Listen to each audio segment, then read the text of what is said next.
Alors je voudrais vous parler de 4 avantages qui sont notoires quand on transporte quand on voyage à l'étranger avec un skateboard, hein. Vous voyez, moi j'ai ma planche ici.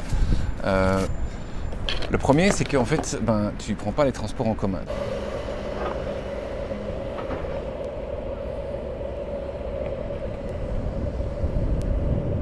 C'est gratuit, quoi.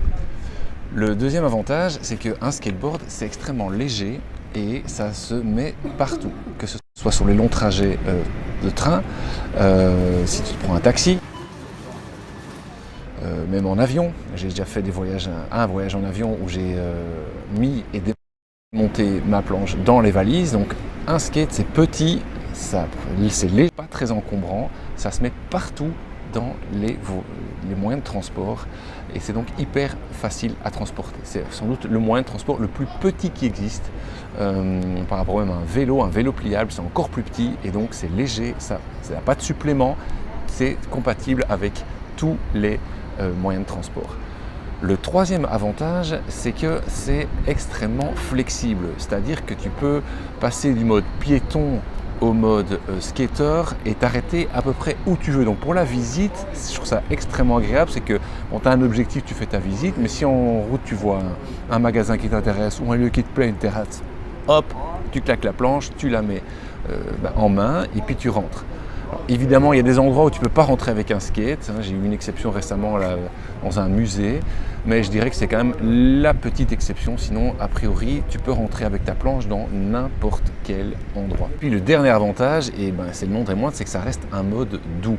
Bon, quand je dis mode doux, c'est que d'une part c'est écologique, mais en plus que tu te ranges dans la catégorie des vélos, c'est-à-dire que un peu en fonction de l'île, mais tu as des infrastructures vélo, comme ici en tout cas à Berlin, tu en as vraiment plein partout, tu peux en profiter et donc tu rentres dans cette catégorie-là et c'est confortable en fait. Et le skate, c'est une pratique qui est complexe, hein, j'en suis bien conscient. Mais par contre, si tu fais déjà du skate, il faut adapter ton skate correctement avec des roues bien molles, bien larges, bien stables, pour pouvoir être compatible avec toutes les, tous les défauts, gravier, tuyaux, rails de tram, trottoirs, grilles, plots pour les malvoyants. Enfin, donc il y a plein d'obstacles donc en skate, ce qui fait qu'il y aura un truc un peu plus compliqué. Donc voilà. Peut-être que je vous ai convaincu, mais je suis bien conscient que si tu ne sais pas faire du skate, tu ne sais pas faire du skate. Donc voilà. En tout cas, moi, alors j'ai pas dit le cinquième avantage, c'est qu'évidemment pour moi, c'est évidemment un maximum de fun.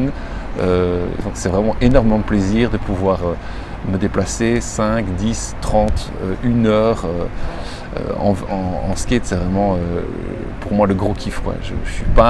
J'aime bien le vélo, mais c'est pas mon grand plaisir. J'aime bien la marche, mais c'est pas mon grand plaisir. Par contre le skate, ça c'est juste top plaisir. Voilà, t'as plus qu'à te mettre au skate, mais sinon tu n'as plus qu'à changer tes roues et tes axes éventuellement. Ciao de Berlin.